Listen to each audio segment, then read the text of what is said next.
नमस्कार।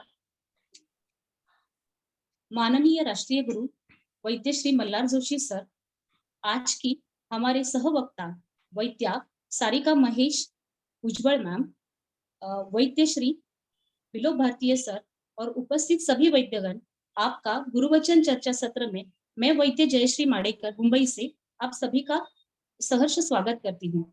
हमेशा की तरह कार्यक्रम की शुरुआत हम धन्वंतरि स्तवन से करेंगे। मैं सर से निवेदन करती हूँ कि हम धन्वंतरि स्तवन शुरू करें। धन्यवाद।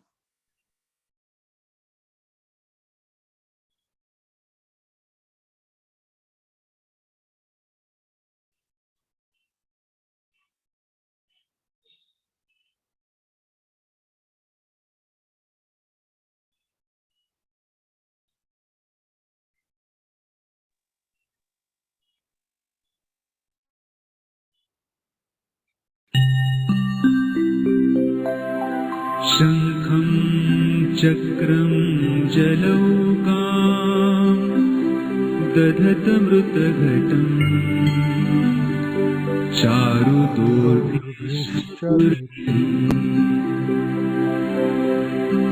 सूक्ष्मस्वच्छातिविद्यां शुकपरिविलसन् मौलिमम्भोजनेत्रम् कालाम्भोजोज्ज्वलाङ्गम् कटितटविलसत् चारुपीताम्बराढ्यम् वन्दे धन्वन्तरीं निखिलगतम् प्रौढदावाग्निलीलम्।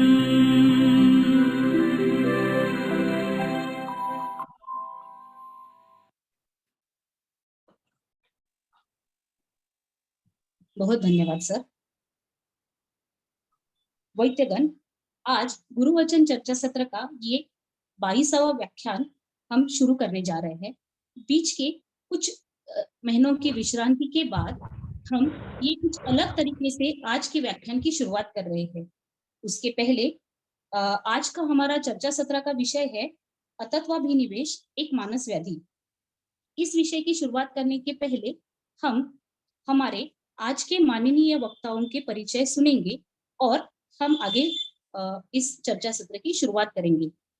उसके पहले गुरुवचन ग्रुप की तरफ से चलने वाले इस चर्चा सत्र हमेशा की तरह अलग पंचभौतिक अलग अलग विषय, जैसे पहले हुए हमारे विषय है यकृत, प्लीहा, मूत्रपिंड, ये जो अग्नि संस्था है उनका समग्र विचार, उसी के साथ में अलग अलग औषधियां जो पंचभौतिक चिकित्सा के अंतर्गत आती है, जैसे फलत्रिकादि गुग्गुल, गोक्षुरादि गुग्गुल, इन सभी का अलग अलग तरीके से उपयोग चिकित्सा में, उनका ग्रंथोक्त संदर्भ, अलग अलग व्याधियां जैसे कास व्याधि, श्वास व्याधि, राजयक्ष्मा व्याधि, उसके बाद में जो कई सिद्धांत है पंचभौतिक चिकित्सा के, जिस तरह बुद्धिनिंद्रिय, निसर्ग शरीर सिद्धांत, आम्लक्षार सिद्धांत, ऐसे अनेक विषयों का हमने यहाँ पे व्याख्यान आयोजित किए।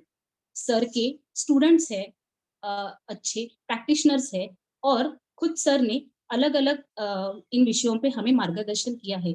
ये सारे व्याख्यान मल्हार जोशी यूट्यूब चैनल पे अवेलेबल है। हम कभी भी वहां पे जाके इनका ज्ञानार्जन कर सकते हैं। वैद्य मल्हार जोशी सर, आज के इस मंच पर मैं आपका सर स्वागत करती हूँ।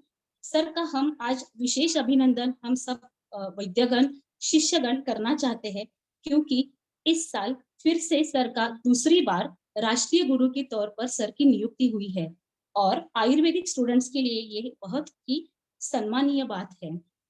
इसी के साथ में आज की हमारी जो वक्ता है वैद्या सारिका भुजबल मैम, मैं आपका इस चर्चा सत्र में स्वागत करती हूँ। मैम के बारे में थोड़ा सा परिचय करेंगे और हम चर्चा सत्र की शुरुआत करेंगे।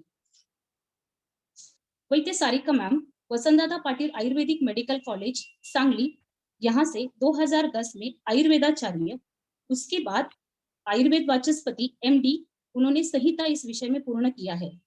इसी के साथ में मैम MA संस्कृत है, सर्टिफिकेट, इसी के साथ में अलग अलग जो कोर्सेस है, सर्टिफिकेट कोर्सेस, जैसे सत्वावजय चिकित्सा, योगा ए डिप्लोमा कोर्स, गर्भ संस्कार कोर्स और certificate course in herbal medicine production, इसमें मैम का अध्ययन हुआ है। इसी द्वारा मैम पुणे स्थित परम आयुर्वेदा नाम से 2011 से रुग्ण सेवा कर रही है।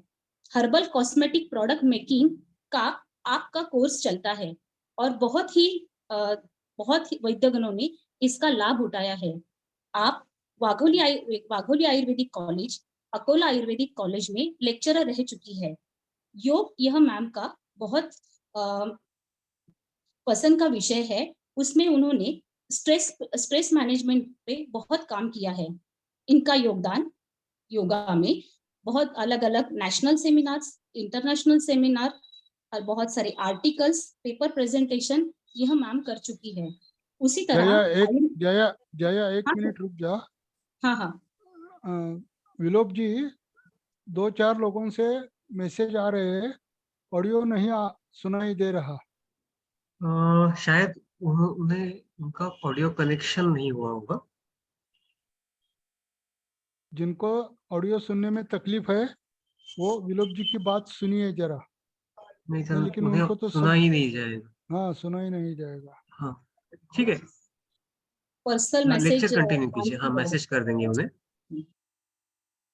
योगा के साथ में ही आयुर्वेद के भी मैम का बहुत सारे विषयों में वैद्यगणों के लिए और सामान्य गणों के लिए अलग अलग सेमिनार्स और चर्चा सत्र में उन्हें संबोधित किया है। उनकी महत्वपूर्ण एक्टिविटीज और हमें सबको मालूम है वो है परम आयुर्वेदा यूट्यूब चैनल, जहां पर चरक संहिता अध्ययन अखंडित 2016 से चल रहा है। अभी तक उसका 302वां पुष्प संपन्न हुआ था। इसी तरह मैम आयुर्वेद क्षेत्र में कुछ और नया काम कर रही है, जिसे हम इनोवेटिव एक्टिविटीज बोल सकते हैं। उसमें इनोवेटिव आयुर्वेदा सांप सीढ़ी उन्होंने बनाई, बच्चों के लिए खेलने के लिए और बड़ों के लिए भी जानने के लिए, आयुर्वेदा जानने के लिए वो आयुर्वेदा सांप सीढ़ी है। इसी तरह से आयुर्वेद उखाना, ये एक अलग विषय पे उन्होंने एक सम्मान जीता इसी साल में। जय आयुर्वेद, ये गीत मैम ने खुद राइट किया है और प्रोड्यूस किया है। इसी तरह आप मेडिकल प्रोफेशनल एक्सलेंस अवार्ड 2023, वैद्य त्र्यंबक गोगटे पुरस्कार वर्धा 2021, नवदुर्गा पुरस्कार पुणे, ऐसे बहुत सारे अलग अलग पुरस्कारों से मैम सम्मानित है। मैं वैद्या सारिका भुजबल मैम से निवेदन करती हूँ कि वो उनका विषय शुरू करें। धन्यवाद।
नमो नमः। मेरी आवाज आ रही है? Yes sir. धन्यवाद। धन्वंतरी देवता को नमन करते हुए आज के व्याख्यान का आरंभ करेंगे। सबसे प्रथम इस गुरुवचन व्याख्यान में मुझे निमंत्रित करने के लिए आयोजकों को मैं धन्यवाद देती हूँ और हमारे आदरणीय प्रिय मार्गदर्शक राष्ट्रीय गुरु वैद्य मल्हार जोशी महोदय जी को मैं प्रणाम करती हूँ। आज का जो विषय है वो है अतत्वाभिनिवेश। ये एक मानस व्याधि है। इसमें यशस्वी रुग्णानुभव ये कथन मैं करने वाली हूँ। सबसे पहले विषय प्रवेश करेंगे कि अतत्वाभिनिवेश है क्या। तो चरक संहिता में चिकित्सा स्थान में जब अपस्मार की चिकित्सा समाप्त होती है तब अतत्वाभिनिवेश के कुछ सूत्रों में उसका वर्णन आता है। तो सबसे पहले तो ये मानस रोग है। शरीर और मन इन दोनों में भी अतत्वाभिनिवेश के लक्षण दिखते हैं। जब अग्निवेश ने कुछ प्रश्न पूछे तब पुनर्वसु ने ये महागध है और इसके बारे में मैं आपको बताता हूँ ऐसे कह के इस विषय का आरंभ किया है। तो ये महागध क्यों है? क्योंकि ये चिकित्सा के लिए दुष्कर है, इसलिए महागध है। अतत्वाभिनिवेश के हेतु क्या है? तो मलिन आहार शीलस्य, मतलब आजकल जो रेस्टोरेंट में फूड खाया जाता है वो सभी मलिन आहार में ही अंतर्भूत किया जाता है, क्योंकि हमारे नेत्रों के पश्चात वहाँ का किचन या वहाँ की साफ सफाई या जो रॉ इंग्रेडिएंट रहते हैं उनका शौच, इसमें किसी भी तरह का हमें विश्वास नहीं है, तो ये सब आहार मलिन हो जाता है। शौच आहार भी मलिन आहार के अंतर्गत ही आता है। और इसके आगे अगर हम सोचे तो भोजन पकाते वक्त उस जो महिला है या जो भी भोजन पचा रहा है उसके मन में क्या भावना है, अगर मलिन भावना से वो आहार बनाता है तो वो आहार भी मलिन आहार के अंतर्गत आ जाता है। तो मलिन आहार शीलस्य, जिसका मलिन आहार सेवन नित्य है, ऐसे व्यक्तियों में अतत्वाभिनिवेश हो सकता है। और एक महत्वपूर्ण है वेगान प्राप्तान, मतलब जो अधारणीय वेग है उन वेगों का धारण करना, यानी ये प्रज्ञापराध ही है। प्रज्ञापराध कौन कौन सा है इसका वर्णन जब चरक करते हैं तो आचार्यों ने उस प्रज्ञापराध में सबसे प्रथम ये अधारणीय वेगों का धारण करना या उनका उदीरण यही बताया है। और भी कई सारे हैं, लेकिन प्रज्ञापराध ये अलग विषय हो जाएगा, पूरा दिन उस पे लगेगा उसके सब संदर्भ समझने के लिए। तो अभी इतना पर्याप्त है कि ये प्रज्ञापराध के अंतर्गत आ जाता है। बाकी अन्य जो हेतु है इसमें मानस व्याधियों के जो हेतु सूत्र स्थान में आए हैं वो हमें तंत्र युक्ति से यहाँ लेने हैं। तो जैसे धारणीय वेग जो है उनका धारण न करना, क्रोध, शोक, भय इत्यादि, इनका भी धारण न करना, ये भी हेतुओं में आ जाता है। अतत्वाभिनिवेश की संप्राप्ति क्या है? तो इसमें सबसे महत्वपूर्ण क्या है? तो हृदय है। ये स्थान क्या है? तो हृदय है, दूषित होने वाला बुद्धि और मन और उनके साथ में आत्मा है। तो ये कैसे होता है? हृदयं समुपाश्रित्य मनोबुद्धि वहा सीराः दोषाः संदुष्य तिष्ठन्ति रजो मोहावृतात्मनः रजस्तमोभ्यां वृद्धाभ्यां बुद्धो मनसि चावृते हृदय व्याकुले दोषे रथ मूढ़ो अल्पचेतनः। यानी क्या? सबसे पहले हमें ये ध्यान में रखना है कि जब भी प्रज्ञापराध या अन्य हेतुओं से शरीर में दोष प्रकोपित हो जाते हैं, यहाँ पर प्रज्ञापराध में जो धी, धृति, स्मृति, इनका विभ्रंश होने के बाद व्यक्ति अशुभ कर्म करता है। अशुभ कर्म की व्याप्ति बहुत बड़ी है। अशुभ यानी क्या? जो भी आपको हितकर है वो आप उसे ग्रहण न करते हुए या अहितकर चीजें जानते हुए भी उनका सेवन करते हैं, वो आहारीय हो, विहारीय हो, मानस हो, वाचिक हो, ये सब कर्म जब आप करते हो ये अशुभ होते हैं, तब वो त्रिदोष प्रकोप करने वाले होते हैं। तो जब भी अन्य और हेतुओं से दोषों का प्रकोप हो जाता है तो हृदय व्याकुल हो जाता है, क्योंकि यहाँ पे क्या होता है? रज और मोह वृद्ध रहते हैं, सत्वगुण अवर रहता है। तो जब रज और मोह आवृत्त आत्मा मन, क्योंकि आत्मा, मन और ओज ये हृदय में स्थित है और बुद्धि मस्तिष्क स्थित है, शिरस स्थान में है, तो रजस तमस से बुद्धि भी आवृत्त हो जाती है, आत्मा मन भी आवृत्त हो जाता है।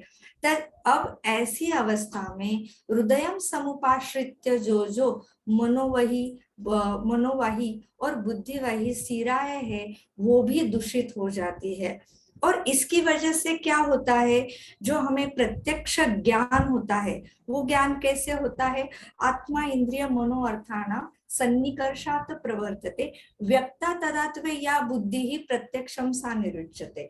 मतलब हमें प्रत्यक्ष ज्ञान या कौन सा भी ज्ञान जब भी होना है तो आत्मा, मन, इंद्रिय और विषयों के साथ उसका सन्निकर्ष आवश्यक है। उसके बाद में जो हमें ज्ञान होता है, बुद्धि उस समय जो व्यक्त होती है वही ज्ञान होता है। तो बुद्धि ही जब रजस तमस से आवृत होती है तो वो समम बुद्धि ही पश्यति, ऐसा उसका काम है, वो नहीं होता है और वो बुद्धि विषम देखने लगती है। मतलब जैसे है वैसा नहीं देखती, विषम देखती है, विपरीत ज्ञान उसको होता है।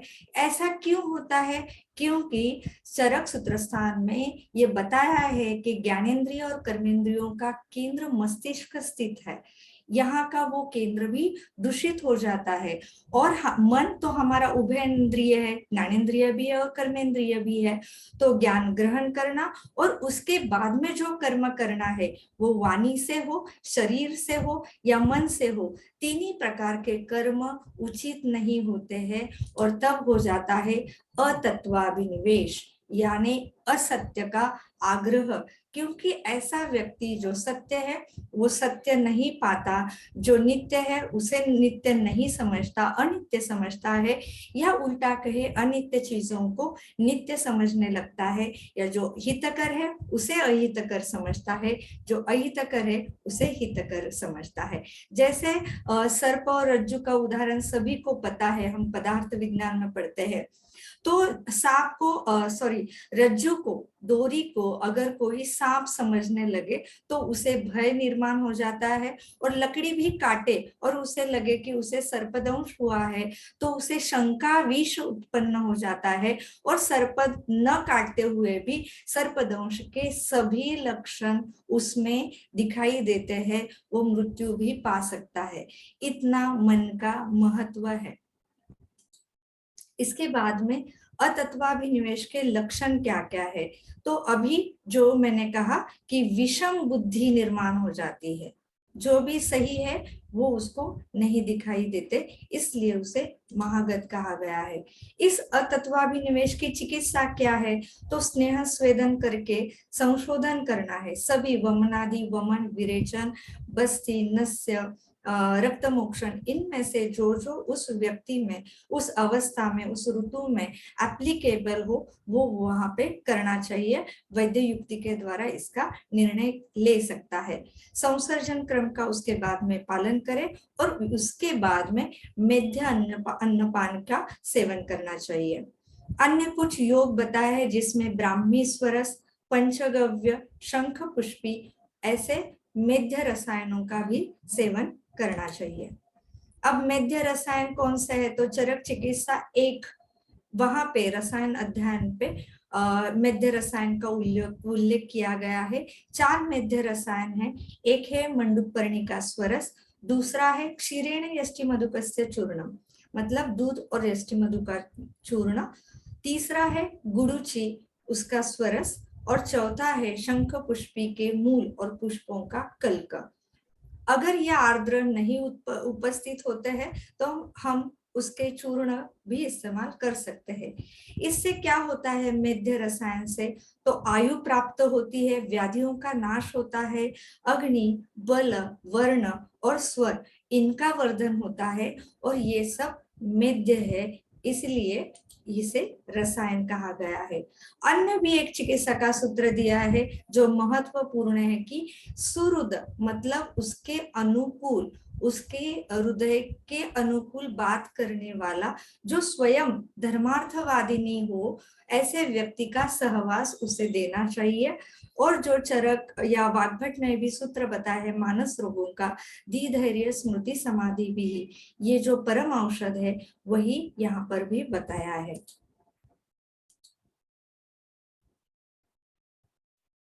और कुछ योग बताया है जिसमें लहसुन तेल, शतावरी दूध के साथ में, ब्राह्मी रस, पुष्ट रस, वचा, मधु के साथ ऐसे योग दिए हुए हैं। अब यह अतत्वाभिनिवेश को अगर हम मॉडर्न साइंस में देखना चाहे, एग्जैक्टली तो कोरिलेट नहीं होते, फिर भी ये साइकोसिस या डेल्यूजन या डीरियलाइजेशन या डीपर्सनलाइजेशन के अंतर्गत आ जाता है। इन शॉर्ट इसका अर्थ क्या है, तो जिसको ये कंप्लेंट है वो what is real and what is not real इसमें फर्क नहीं जानता है। डी रियलाइजेशन में क्या होता है, उसके आजू बाजू में जो भी घटनाएं सत्य होती है उसे वो स्वप्नवत लगती है, seems like a dream. Depersonalisation में थोड़ा भेद है, उसमें उसे लगता है कि उसके अंदर कोई व्यक्ति है और वो व्यक्ति उससे बात करता है। अब हम केस की ओर जाएंगे। अबक रुग्ण का नाम है, उसका वय 16 साल का है, पुणे निवासी है। डे 1 13 फरवरी को रुग्ण हमारे पास आया। यहाँ पर जो लक्षण लिखे हुए हैं वो मराठी में है, तो रुग्णों में जिस भाषा में जैसे बताए सॉरी वैसे ही लिखे हुए हैं, इसका मैं अर्थ हिंदी में बताती हूँ। उसे हमेशा ही वो स्वप्न में है ऐसे लग रहा था, अलग लगने लगा है, मन में शून्य है ऐसा लग रहा है, आत्मविश्वास कम है, रोने जैसा लग रहा है लेकिन रो नहीं पा रहा हूँ, बहुत नींद आ रही है, जब भी मैं सोचता हूँ तो फोकस नहीं रहता। क्या सोचते हो, इस प्रश्न का उत्तर दिया कि कौन से भी विचार मन में नहीं आते हैं। पहले मैंने बहुत सोचा था पढ़ाई के बारे में, क्योंकि ये बच्चा 10th एग्जाम में अपीयर होने वाला था, उसके मन के जो भी इच्छाएं हैं वो पूरे हो ऐसे उसे लगता था। और हमेशा लगता है कि घूमूं, कहीं पे भी मैं स्थिर ना रुकूं, और वो भी 2 व्हीलर पे घूमूं न कि कार में। घर में सब पेरेंट्स जो भी प्रश्न पूछते हैं, तुझे क्या हुआ, कुछ हुआ क्या, किसी ने कुछ गलत बोला क्या, ऐसे कुछ भी प्रश्न अगर पूछते हैं तो मन में भय उत्पन्न होता है। अभी जो भी प्रत्यक्ष में चल रहा है ऐसे लग रहा है मैं ख्वाबों में हूँ, स्वप्न में हूँ। जब वो कंसल्टिंग के लिए आया था तब भी उसे लग रहा था कि ये सब स्वप्न में ही है। और एक लक्षण उसे उसी दिन से चालू हुआ था कि तोद मतलब उसके शरीर में कुछ ना कुछ चुभ रहा है, और एक अलार्मिंग साइन, डेंजर साइन उसने कहा कि ऐसे लगता है कि इस देह में ही मैं ना रहूं। तो ये थोड़ी धोखे की घंटा थी। उसकी माँ तो रो ही रही थी जब से उसे लेके आई थी। माँ ने जो बताया उसमें कहीं पे भी वो एक ही जगह पे देखते रहता है, आईने में देख के हंसता है। जब भी ये नोटिस पेरेंट्स करते हैं, पालक उसके करते हैं, तो आंखें चुरा लेता था। और बहुत स्टूडियस था, होशियार बच्चा था, लेकिन कुछ दिनों से पढ़ाई का नाम भी नहीं है, पुस्तक भी उसने हाथ में नहीं लिया। ये सब लक्षण उसे 6 दिन से थे। इसके पूर्व कुछ हुआ था क्या ऐसे पूछा तो 9 दिन पहले शनिवार को 4 फरवरी को उनका 10th का फेयरवेल पार्टी थी स्कूल में। तो उस दिन उसे 104 बुखार आया था। बाजू में कोई जीपी प्रैक्टिशनर थे, वहां से उन्होंने क्रोसिन ले ली 3 दिन की, उससे उसका ज्वर कम हो गया, लेकिन उसके नेक्स्ट डे से उसको ये लक्षण शुरू हो गए। परीक्षण जब किया तो उसका भार 46 था, और वो कभी भी मुझसे आंखें मिला के बात नहीं करता था, सदा नीचे ही देख रहा था। आंखें जलपूर्ण थी, जिह्वा लिप्त थी। उदर परीक्षण में आमाशय प्रदेश काठिन्य था, आधमान था और पीड़नासहत्व भी था। शिरो और भ्रू प्रदेशी अगर उसको मर्दन किया या पीड़न किया तो उसे अच्छा लगता था। त्वक औष्ण्य तब नहीं था, मलमूत्र सम्यक इति रुग्ण, और बीपी और पल्स भी नॉर्मल थे। अन्य उसके जो परीक्षण है उसमें निद्रा जो है, तो अभी तो वो रात को 11 बजे से सुबह 8 बजे तक शांत सोता था, लेकिन जब भी वो उठता था उसे नींद पूरी हुई है ऐसे ही फील नहीं होता था, और सोना चाहिए ऐसे लगता था। उसे स्वप्न भी आते थे और वो भीतिदायक थे।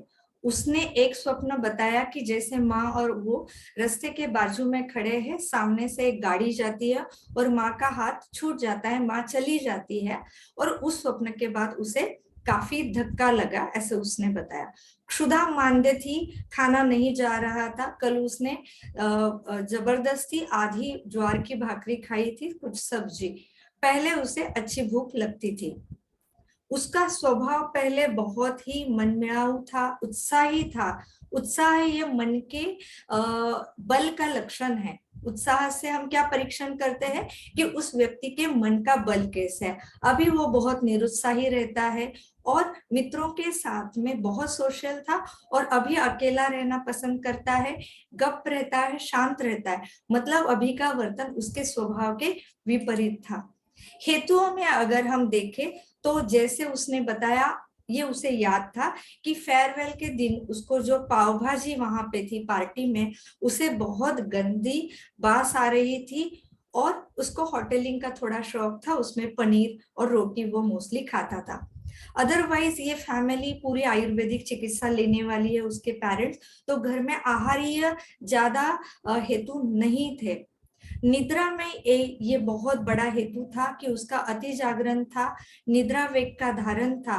1 जनवरी से लेकर 4 फरवरी तक वो ऑलमोस्ट 1 महीना रात में सिर्फ 3 घंटे सोया था और पढ़ाई कर रहा था। ये प्रज्ञापराध का सबसे बड़ा उदाहरण है, और ये निद्रा वेग धारण भी है। मन का अगर हम सोचे तो फेयरवेल के दिन मिस्टर डीएस के अवार्ड देने वाले थे। उसे लग रहा था, या उसके दोस्तों को लग रहा था कि ये अवार्ड उसे मिलेगा, लेकिन वो उसे नहीं मिला। तो अपयश का उसे भय लगने लगा था, और उसका दुख भी उसे था। हिंदी के पेपर के बारे में भी उसे थोड़ा भय था। टीचर ने कहा कैसा होगा तेरा इंटरनल्स के बाद, तो वो बात भी उसके मन में बहुत लगी, और उसका भय उसके मन में सदा रहा। और एक टारगेट था मेन 27 फरवरी को, 27 फरवरी को उसकी 10th की फाइनल एग्जाम थी, और उसे लग रहा था उसके हिंदी का अभ्यास कम है। और एक बात समझ में आई, जिस दिन उसे ज्वर आया था, उनके जो शेजारी थे, नेबर थे, उनकी मृत्यु हो चुकी थी। स्क्रीन टाइम वैसे उसका कंट्रोल था, स्टडी के लिए जितना भी वो मोबाइल देखता था उतना ही। बाकी प्रज्ञापराध में जो मैंने अभी विहारीय हेतु बताए वो ज्यादा थे।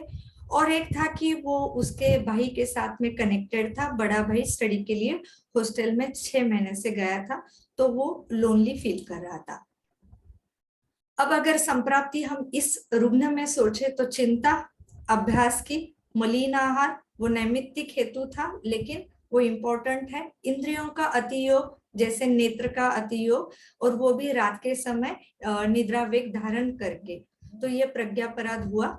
इससे शारीरिक दोष तो तीनों भी प्रकोपित हुए हैं। मानस दोषों में रज और तम की वृद्धि हुई है, ये प्रबल है, और अल्टीमेटली सत्व गुण अवर हो गया है।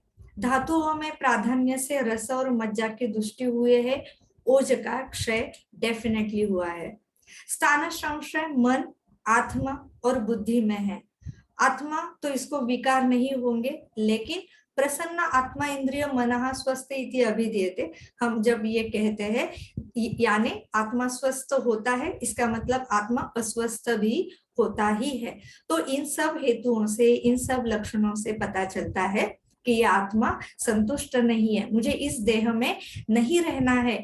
इस तरह के विचार यानी मन और आत्मा कितना रज और मोह से आवृत्त हो गया है, और ये ऐसा विचार सही नहीं है, ये बुद्धि को समझ में ही नहीं आ रहा है। इतनी बुद्धि भी आवृत्त हो गई है और विषम ज्ञान कर रही है। तो ऐसे में इस हृदय को हम अज्ञ यानी अज्ञानी हो जाता है, मूढ़ का है संप्राप्ति में, तो ये मूढ़ हो जाता है, मतलब मूर्ख नहीं होता है, अज्ञ हो जाता है, अज्ञानी नहीं रहता है। तो उसे प्रत्यक्ष ज्ञान विकृत स्वरूप से लगता है, विषम स्वरूप से ज्ञान होता है। ये जो सत्य हो रहा है सामने, वो सब स्वप्नवत लगता है, और जो स्वप्न में देखा, जैसे माँ चली गई है, वो तो स्वप्न है, पता होने के बावजूद भी उसी को वो सत्य मानता है, और उसी का भय मन में पकड़ के रहता है, इसलिए वो अतत्वाभिनिवेश का शिकार हो जाता है। अब इसमें चिकित्सा तत्व बहुत ही सरल है कि मेध्य चिकित्सा देनी है, स्मृति वर्धक चिकित्सा देनी है, ओजोवर्धक, रुद्य, तर्पण और आश्वासन, ये बहुत महत्वपूर्ण पॉइंट्स है, बस इसी पे फोकस करना है। फिर आप चिकित्सा द्रव्य कौन सा भी इस्तेमाल करो, फर्क नहीं पड़ता है। लेकिन ये हमारे टारगेट है, यहाँ से ही हमें जाना है, इसके थ्रू ही जाना है। तो मैंने क्या क्या यहाँ पर चिकित्सा युक्ति व्यापाश्रय चिकित्सा में क्या क्या लिया। वचा, धन्वंतरी यज्ञ रक्षा, हम सभी जानते हैं अलग अलग वैद्य भी धन्वंतरी यज्ञ अपने चिकित्सालय में आयोजित करते हैं, तो वो रक्षा हम संभाल के रखते हैं।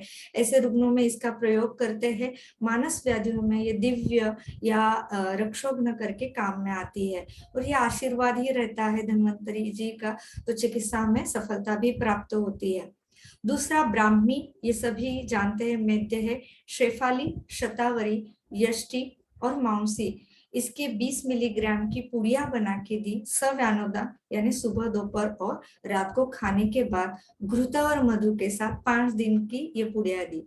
इसी के साथ में मानस मित्र वटक 1 गोली सुबह और शाम को। महापंचगव्य घृत पानार्थ 5 ml सुबह शाम दिया। इसका संदर्भ अपस्मार व्याधियों में जो आया है वही है, और इसी का अतत्वाभिनिवेश में भी पंचगव्य का उल्लेख आया है, तो इसलिए इसका प्रयोग किया है। मानस व्याधियों में इसका प्रयोग हमेशा ही हम करते हैं। वचा चूर्ण का शिरोलेप और उदर लेप उसको करने के लिए दिया। उसी चूर्ण का सिर्फ हम जैसे प्रधमन के टाइप वो खुद के खुद ही सूंघ लेगा, इसलिए उसको वो चूर्ण अलग से दिया था। नस्य के लिए वचा घृत 5 ml दिया, और एक एक ही बिंदु दोनों नासाकुटकों में 2 बार सुबह और शाम डालने को कहा। कर्णपूरन में वचा तेल ही इस्तेमाल किया, 10-10 बिंदु दोनों कर्ण में। पादाभ्यंग में वचा घृत और स्नेहन संवहन, उसी दिन उसको रात को शाम को 7 बजे चिकित्सालय में बुलाया और वचा तेल से ही किया। अब यहाँ पर ज्यादा आपको दिखाई देगा कि वचा का प्रयोग अधिक है, तो उसका कारण मैं बताती हूँ। और एक बात बताती हूँ कि पंचकर्म में मैंने नस्य, कर्णपूरण, पादाभ्यंग और स्नेहन इसका प्रयोग आरंभ में किया। तो वचा संज्ञा स्थापन है। ये क्या करती है, तो मेधा वृद्धि करती है। ये उष्ण वीर्य से पित्त का मेधाकृत जो पित्त है उसका वर्धन करती है और मेधा वृद्धि करती है। मज्जा धात्वग्नि वर्धयति, हमने देखा कि मज्जा दुष्टि हुए है। अब मज्जा यहाँ पे वचा ही क्यों ज्यादा, ब्राह्मी, शंख पुष्पी या अन्य जो मैंने इस्तेमाल किए थे शतावरी, यष्टि, ये क्यों नहीं किया, क्योंकि ब्राह्मी और शंख पुष्पी मज्जा धातु पोषक जो सारा भाग रहता है उसको प्रदान करती है, मतलब सारा भाग उत्तम निर्माण करती है और वो मेधाकर बन जाती है। लेकिन जहां पर मज्जा धातु में आपके दोष गए हैं, वहां पर आप मज्जा धातु का पोषण करके कुछ फायदा नहीं होगा। पहले उस दोषों का निर्हरण, पाचन आवश्यक है। तो वचा क्या करती है, मज्जा पोषक सार भागार्थम पचनम कृत्वा तथा च मज्जा मलानाम विशोधनम कृत्वा मेधाम वर्धयति, मतलब मज्जा धातु में जो भी दोष गए हैं उनका विशोधन करके मेधा का वर्धन करती है, इसलिए वहां पर वचा का प्रयोग अधिक किया गया है। और आपने देखा होगा कि उसको क्षुधा मानदे था, तो ये वन्नीकृत भी है, शतावरी भी अग्निदीपन करती है। ये विबंध, आधमान और शूलग्नि है।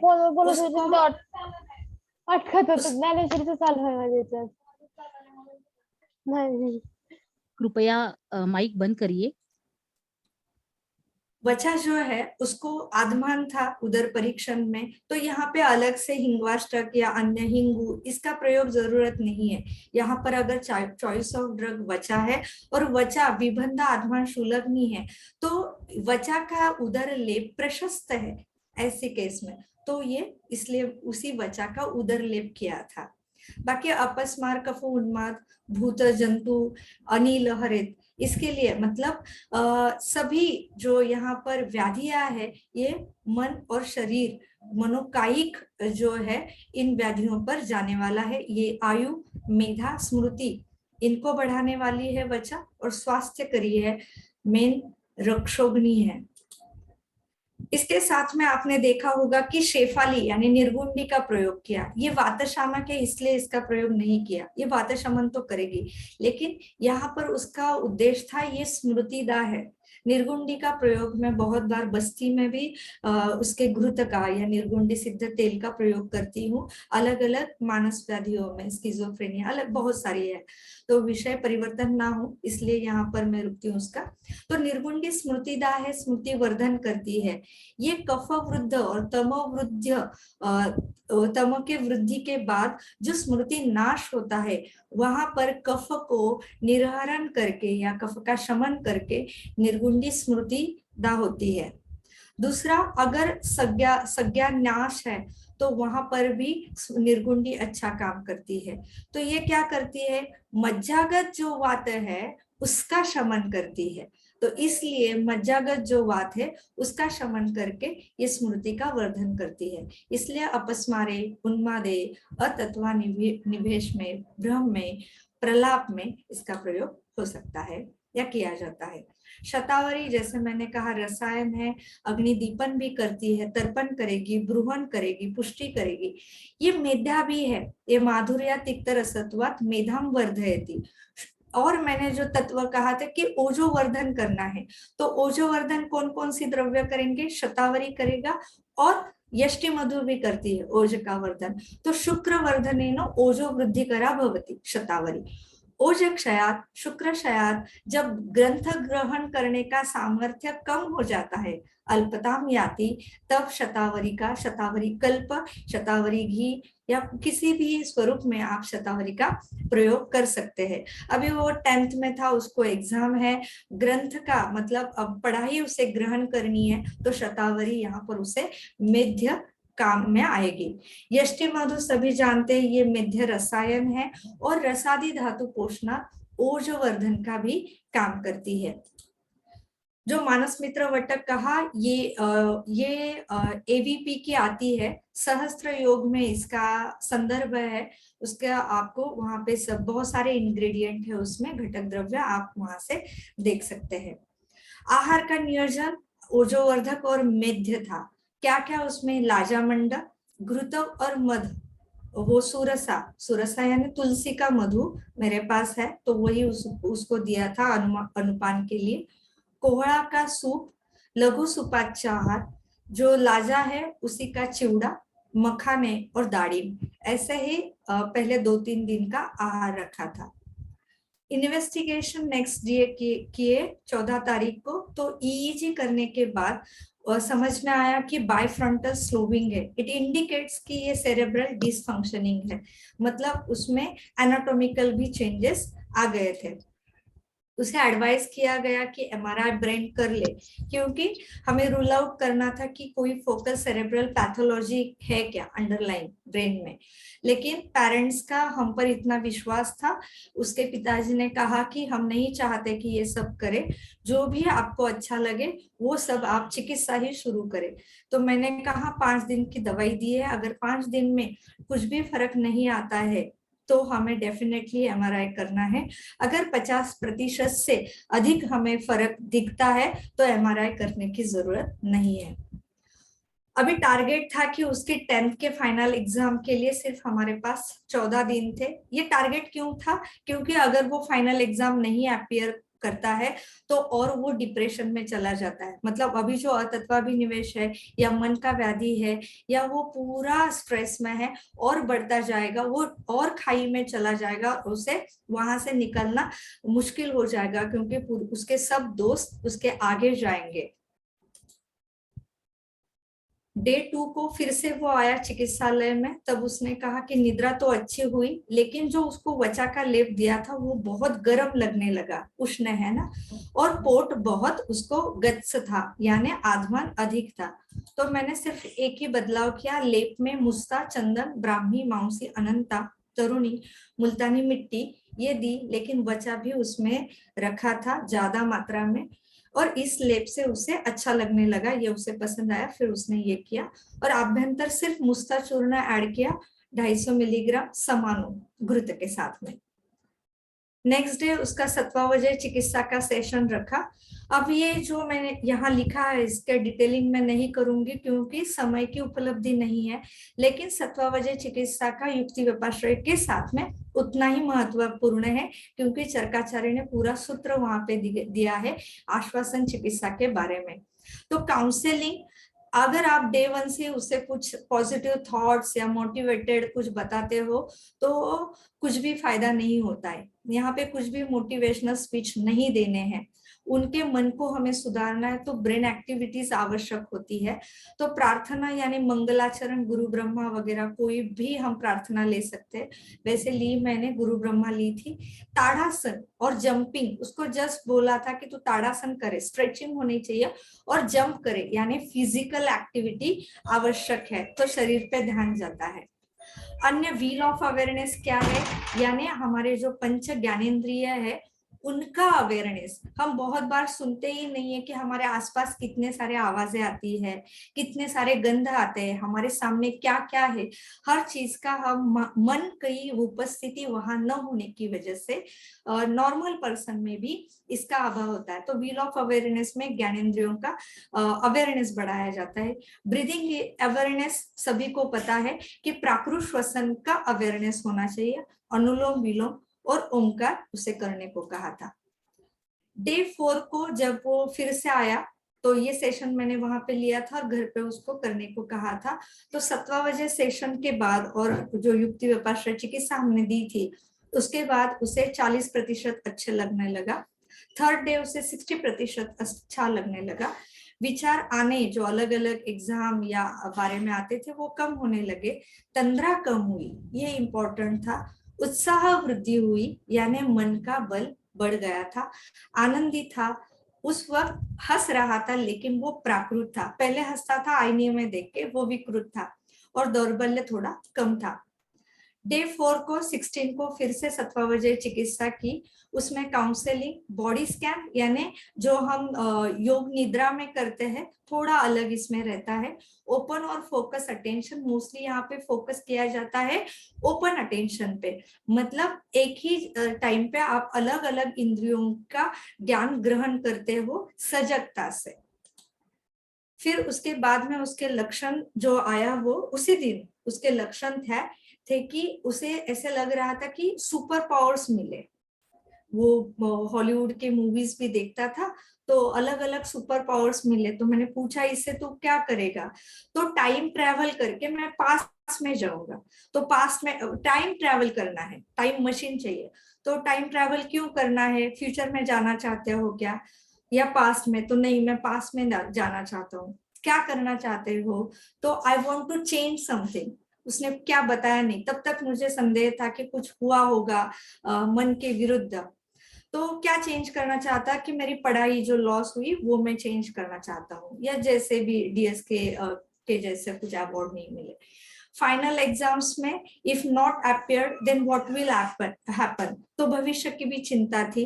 किसी भी प्रकार की इच्छा नहीं थी, अभ्यास नहीं कर पा रहा था और उसे ये रियलाइज हुआ कि उसके 2 हफ्ते चले गए, उसकी पढ़ाई नहीं हुई। अलार्मिंग साइन ये था कि उसे अभी परीक्षा नहीं देनी है, ऐसे लग रहा था। जो नींद तो आ रही थी लेकिन गुड फीलिंग थी।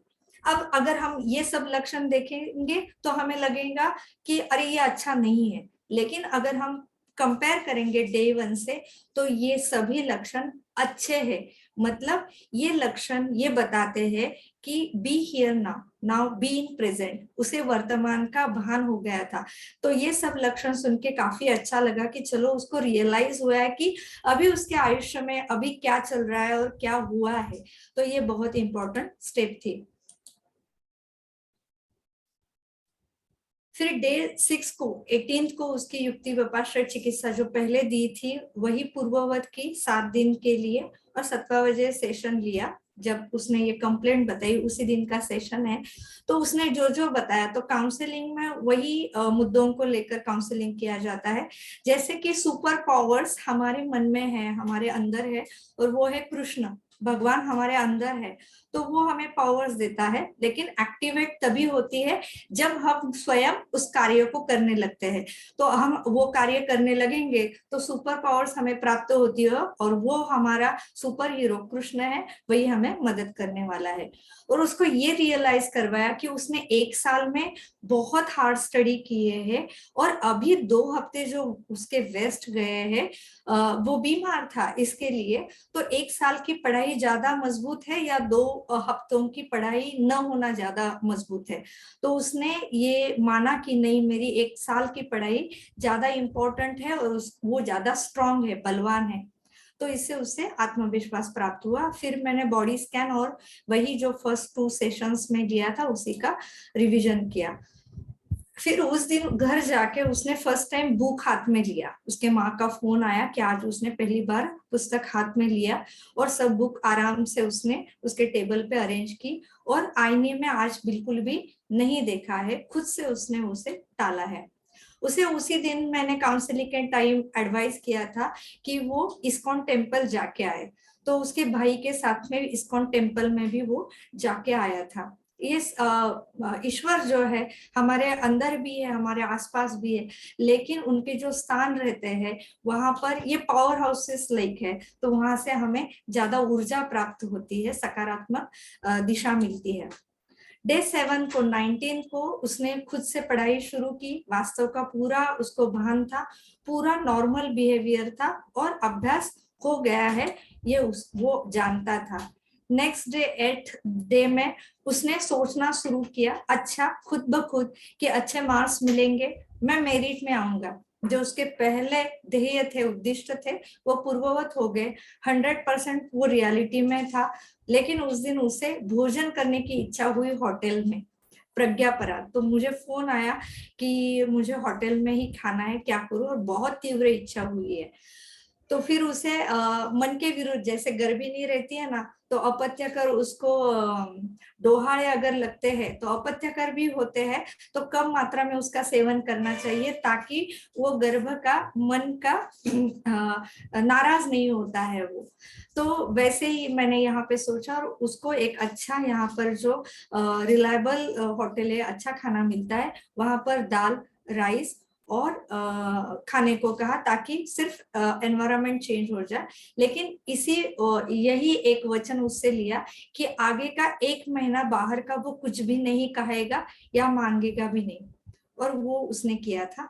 फिर उसके माँ का फोन आया कि वो पूरा मोकळा झाला, मतलब वो पूरा व्यक्त हो गया। वो 2 घंटे माँ से बात की उसने, और उसने कहा कि मुझे याद आ रहा है कि कोई एक औरत मुझे हाथ में लेकर जोर जोर से घुमा रही थी, बस उतना ही याद है, उसके बाद का मुझे कुछ भी याद नहीं आ रहा है।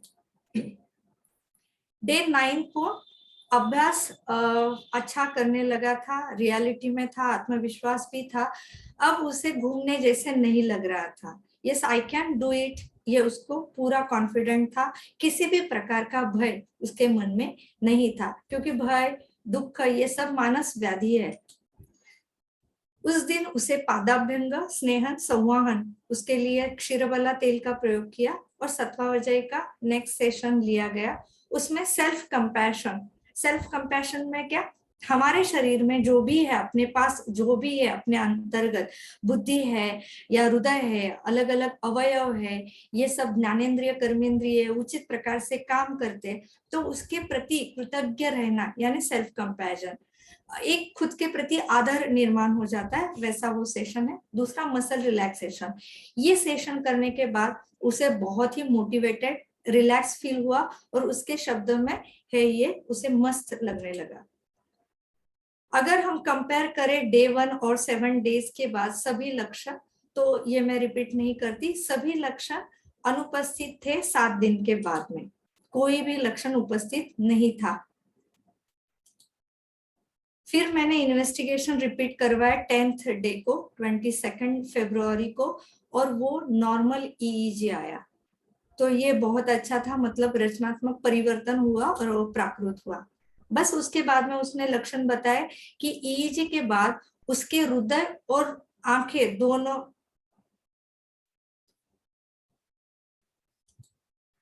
तो उसके नेत्रों में भी उसे हार्ट बीट सुनाई देते थे।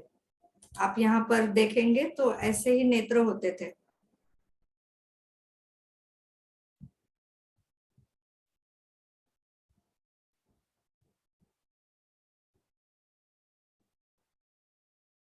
तो उसने और एक लक्षण बताया कि पहले मैं जब पेपर देके आता था इंटरनल्स, तो पेपर के बाद मुझे बीच में काला और बाजू में सफेद दिखता था। सिर्फ वो जब भी पढ़ाई देखता था, पुस्तक देखता था, तभी लगता था, किसी व्यक्ति को या आजू बाजू देखता तो नहीं लगता था। तो उस समय सिर्फ मैंने यष्टिघृत का बिड़ालक मतलब लेपन करने को कहा और उसी से उसको अच्छा उपशय भी आ गया।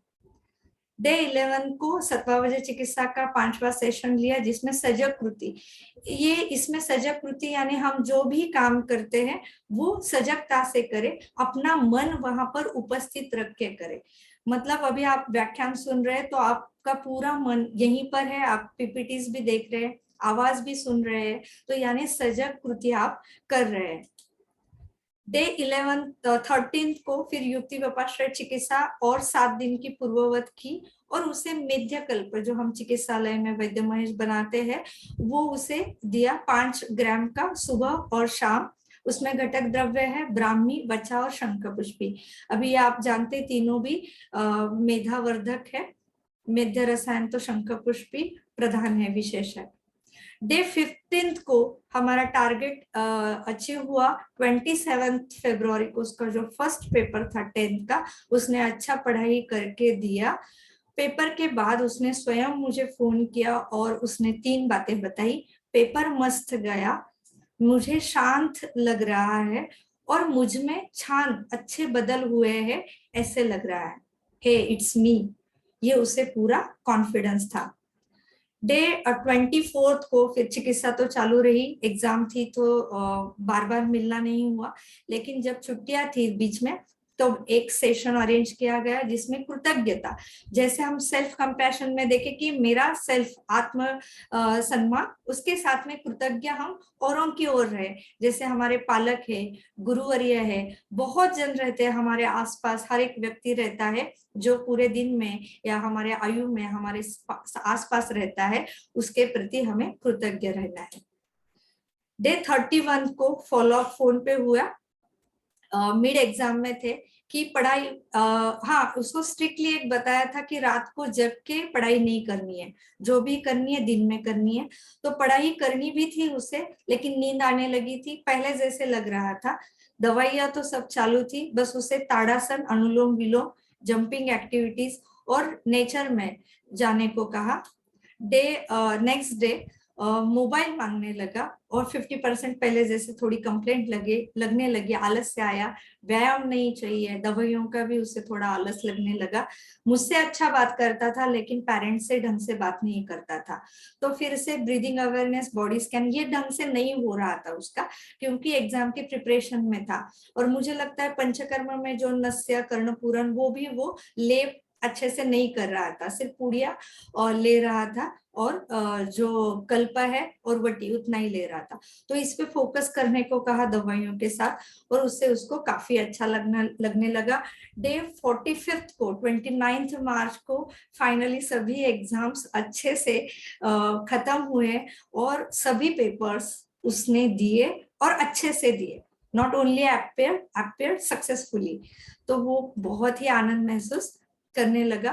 फिर बाद में उसका फोन पे ही फॉलो अप हुआ, जैसे 7 तारीख को अप्रैल को कि कोल्हापुर ट्रिप जाके आया। अभी दवाइयों का तो उसे आलस आया, लेकिन ये थोड़ा अच्छा साइन नहीं है, क्योंकि दवाइयों की और भी जरूरत डेफिनेटली है। अच्छा लगने लगा है। अभी 11 को भी फोन आया था कि विसापुर में ट्रेकिंग के लिए गया है और स्विमिंग उसे पहले से आती थी, अब वो स्विमिंग भी कर रहा है। तो जो युक्ति व्यपाश्रय चिकित्सा है वो टोटल 30 डेज के जो हमारा सॉफ्टवेयर है उस हिसाब से 30 डेज के मेडिसिन उसके अभ्यंतर चिकित्सा हुई है और हमने प्राप्त किया तो उसने सब पेपर आराम से दिया। तो भविष्य की उसके चिंता जो थी, अगर पेपर नहीं देता है तो क्या होता है, वो सब समाप्त हुई। उसका स्वभाव पूर्ववत हो गया, मतलब मित्रों में जाना, उनके साथ ट्रेकिंग करना, सोशली वो एक्टिव हो गया, उसका भविष्य भी अभी सुरक्षित है। आयुष्य शारीरिक, मानसिक, बौद्धिक, भावनिक और सामाजिक स्तर पर सुरक्षित है। सामाजिक क्यों? क्योंकि कभी भी हम देखते हैं, अरे लोग बोलते नहीं, देखो इसको ना हार्ट डिसीज है, इसको ना डायबिटीज है, इसको थायराइड है, इसे बुखार आके गया था। ऐसे गॉसिपिंग नहीं होती है शारीरिक व्याधियों के, लेकिन मन के व्याधियों की होती है। पता नहीं इसकी वजह से क्या होता है, स्वयं रुग्ण या उसके नातेवाईक इसे छुपाते हैं, और सही समय पे त्वरित उसे अगर उपचार दिया जाए, उसका अच्छे से निदान करके सम्यक चिकित्सा दी जाए, तो कम समय में रुग्ण पूरे ठीक हो सकते हैं और उनकी आयु हम बचा सकते हैं। क्योंकि ये डिप्रेशन और सुसाइडल टेंडेंसी आगे चल के बहुत डोमिनेंट हो जाती है। तो वो वर्स्ट थिंग या worst battle is between what you know and what you feel. जब इसमें बैलेंस हो जाए तभी हमारा आयुष्य या प्रसन्न आत्मा, इंद्रिय, मन ये हो जाता है और हम सही मायने में स्वस्थ रहते हैं। तो बहुत बार बहुत लोगों में ये तकरार रहती है, लेकिन वे खुद भी ये नहीं मानते और ये किसी को बताते भी नहीं है। तो इसमें लज्जा की कोई बात नहीं है। जैसे शरीर को बुखार हो सकता है तो मन भी बीमार हो सकता है, तो उसके बारे में सजग रहना आवश्यक है और चिकित्सा समय पर लेनी चाहिए ताकि हम पूरे ठीक हो सकते हैं। लेकिन मन के जो अन्य व्याधि है, क्रोध, शोक, भय, ईर्ष्या, मत्सर, कंपैरिजन, इससे हमें दूर रहना है और इसके लिए भी ये अपने आचार रसायन, मेध रसायन का सेवन हमें लाभप्रद होता है।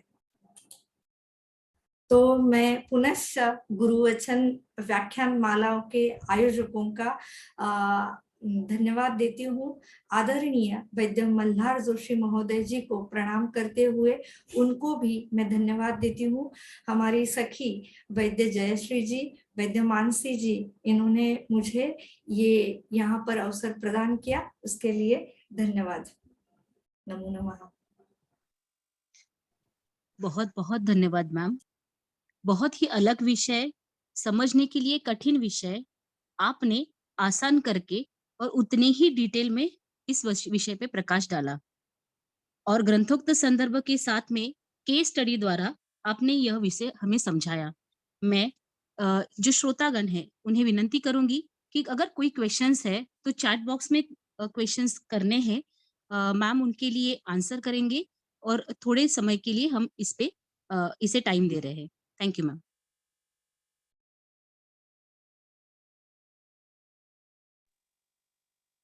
किसी को अगर क्वेश्चन पूछना है तो वो अनम्यूट करके भी क्वेश्चन कर सकते हैं, बट विषय यह मानस व्याधि से रिलेटेड होना चाहिए क्वेश्चन। मैम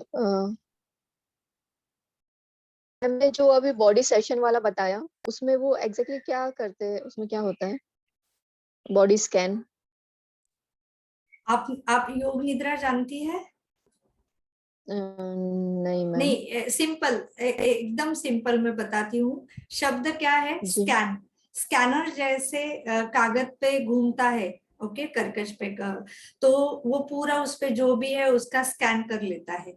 वैसे हमारा मन पूरे शरीर पर, पांव से लेकर सिर तक, अगर हम मन वहां से लेके जाए तो हमारे पूरे शरीर का स्कैनिंग हो जाता है। तो स्कैनिंग होने के बाद पता चलता है कि हमारे शरीर में कौन कौन सी संवेदना है।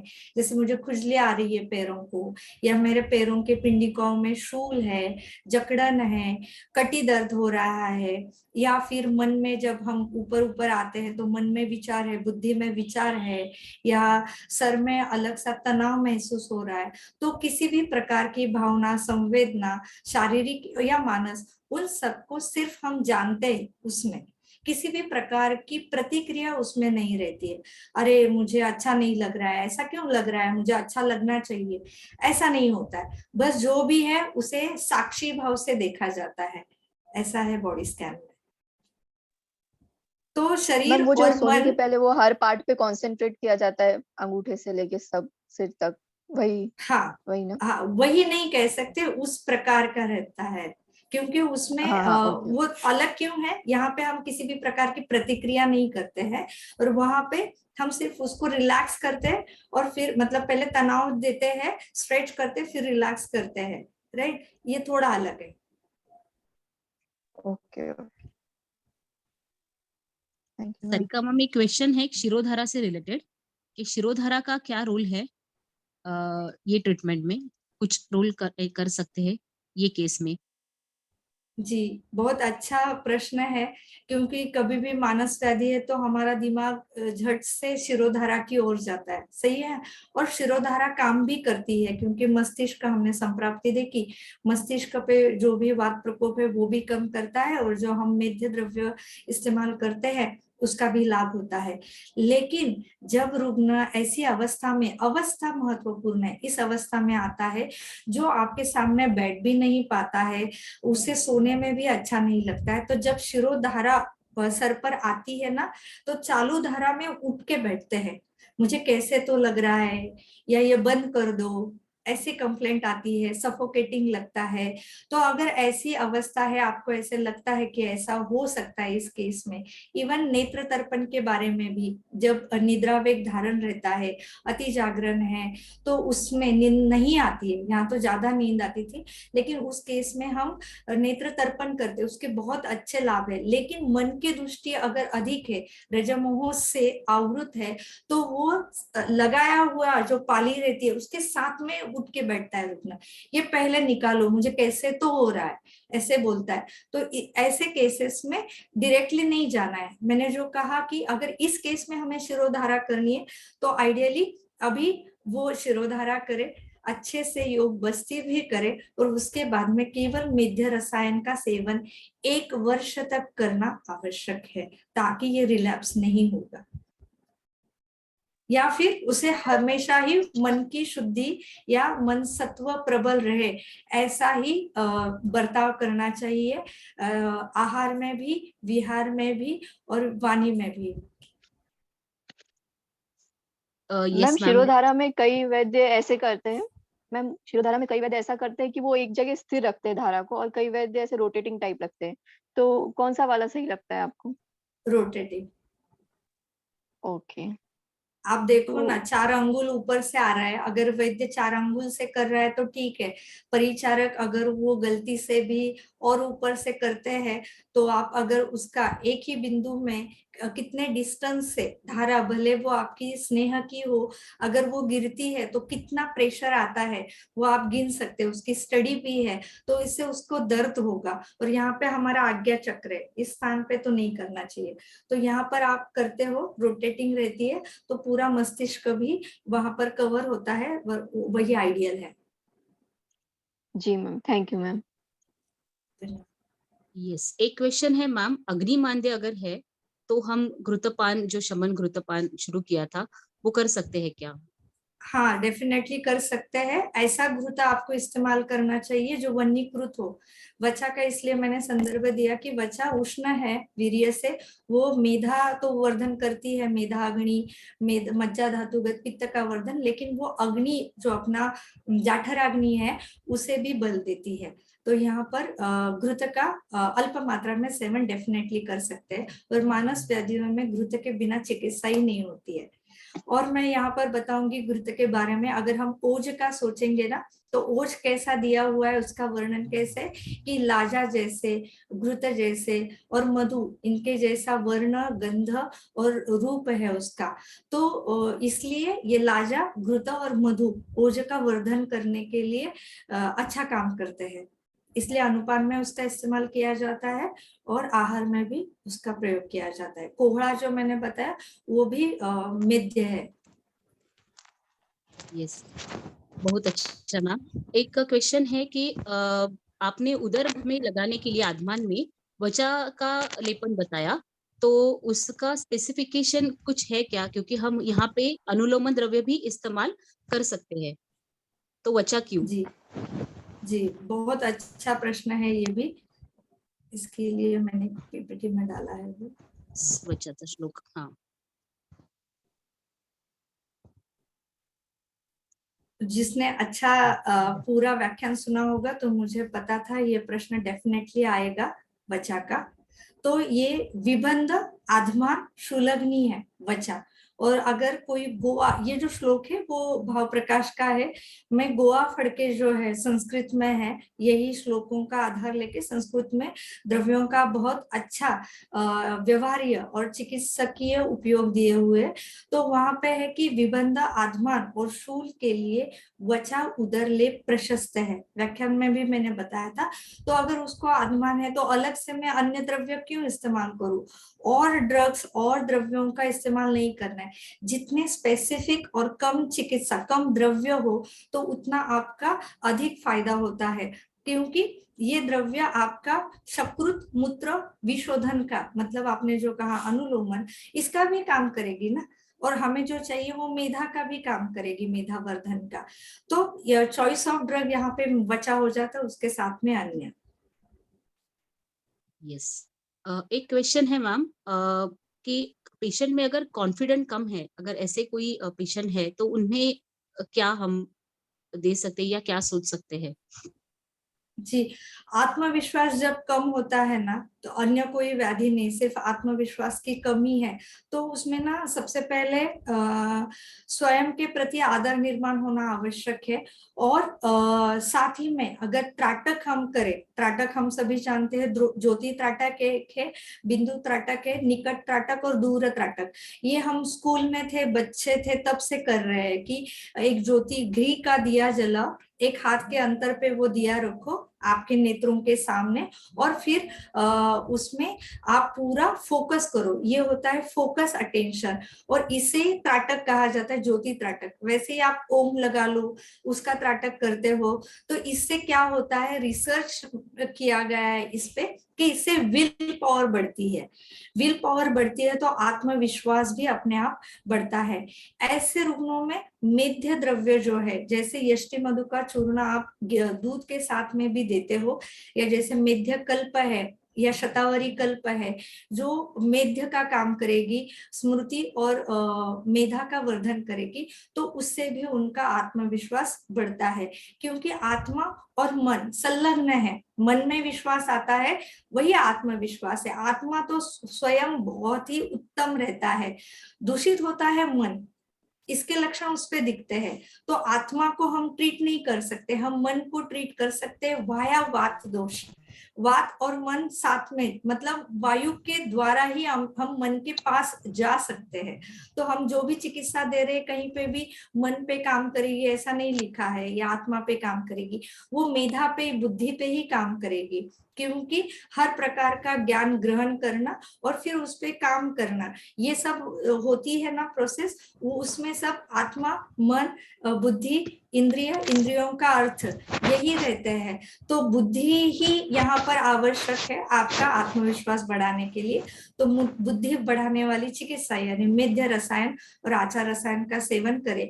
और एक मैं सुझाव देना चाहूंगी, जिनका आत्मविश्वास कम है, जब भी समय मिले वैद्यों के लिए, तो आप जो हमारे सद्वृत्त वर्णन किए हैं चरक सूत्र स्थान में, उसको पढ़िए। जितना हम पढ़ेंगे हमारे दिमाग में आएगा, उतना हमारे व्यवहार में आता है। और डेफिनेटली सद्वृत्त पालन करने से आत्मशुद्धि हो जाती है और सत्वगुण प्रबल हो जाता है। इसलिए आत्मविश्वास बढ़ाने के लिए सद्वृत्त का पालन स्वयं करें। और अगर आपको पेशेंट है जिसमें आत्मविश्वास की कमी है, या आपके घर में कोई है, तो यही जो सद्वृत्त में कही हुई बातों का आप आचरण करते हो, जानते हो, समझते हो, वो बातें आप उनको बताओ। तो जैसे कि दशविध पाप कर्म बताया है, कायिक, वाचिक और मानसिक। मतलब किसी को बुरा बोलना ये भी गलत बात है, किसी के बारे में मन में बुरा सोचना ये भी पाप है। तो ऐसा कुछ भी ना हो तो हमारा आत्मा जो है, मन जो है, बुद्धि जो है, प्रसन्न रहते हैं, रज और मोह कम रहते हैं। वो उसके बिना तो हम नहीं है।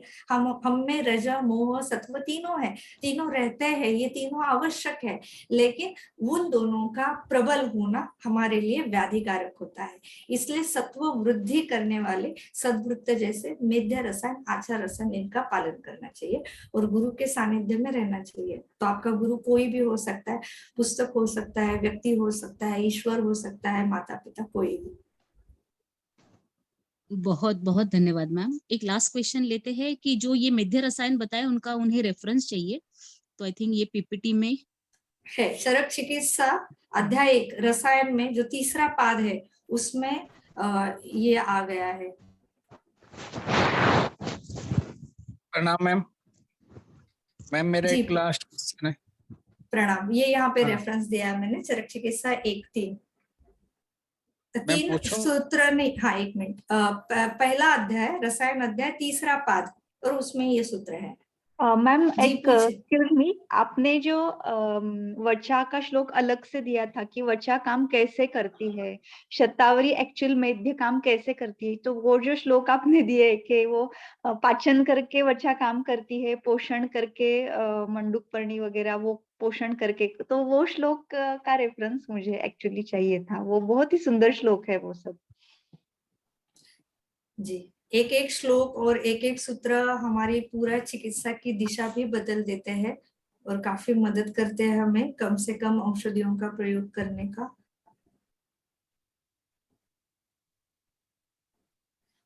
जैसे मैंने कहा वो सूत्र तो भाव प्रकाश का है, लेकिन उसका विस्तार जो है वो गोवा फड़के में आपको मिलेगा। गोवा फड़के वो उसका अच्छे अच्छे पुस्तकों पे पब्लिकेशन नहीं है, लेकिन अभी हाल ही में उसके जो जेरोक्स रहती है, ऐसे दिखाई दे रहा है उसका, ये आ गया है, जेरोक्स का बुक आ गया है।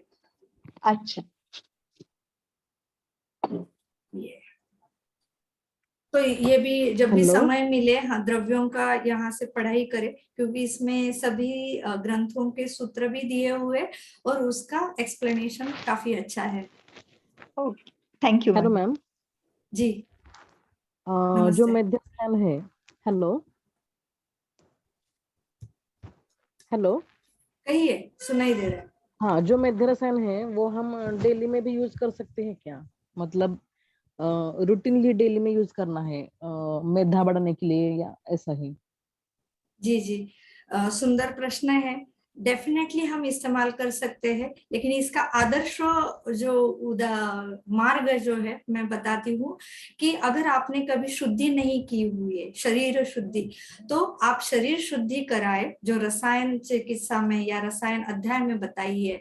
वैसे अगर हम शुद्धि करके किसी भी रसायन का सेवन करते हैं, तभी रसायन के अधिक या पूरे के पूरे लाभ हमें मिलते हैं। कुछ ना करने से ये बेहतर है, लेकिन अगर देह शुद्धि करके हम रसायन का सेवन करते हैं तो हमें बहुत अच्छे लाभ मिलते हैं। और ये हम लाइफ लॉन्गिट्यूड तक मतलब कंटिन्यूअसली चालू रख सकते हैं क्या, ऐसा पूछना है। जी, अब इसमें क्या है, जब 2 द्रव्य रहते हैं, एक आहार्य रहता है और दूसरा रहता है औषधि द्रव्य, बराबर। तो जो आहार्य द्रव्य है जैसे घृत है या कोहड़ा है, इन द्रव्यों का हम, या लाजा है, ये सब मेधा या ओज या हमारी स्मृति बढ़ाने वाले हैं। तो इनका सेवन हम हमारे आहार में अलग अलग समय पे कर सकते हैं, अलग अलग फॉर्म में।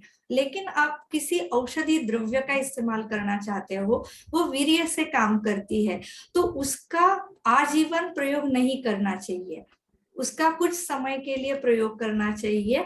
जैसे च्यवनप्राश है या अन्य भी काफी रसायन है, धात्री रसायन, अलग अलग रसायन है, वो आप कर सकते हैं। लेकिन आपके प्रश्न का रोग देखते हुए मैं आपको ये कह सकती हूँ कि आप यष्टि मधु का चूर्ण दूध के साथ में ये सेवन नित्य कर सकती है।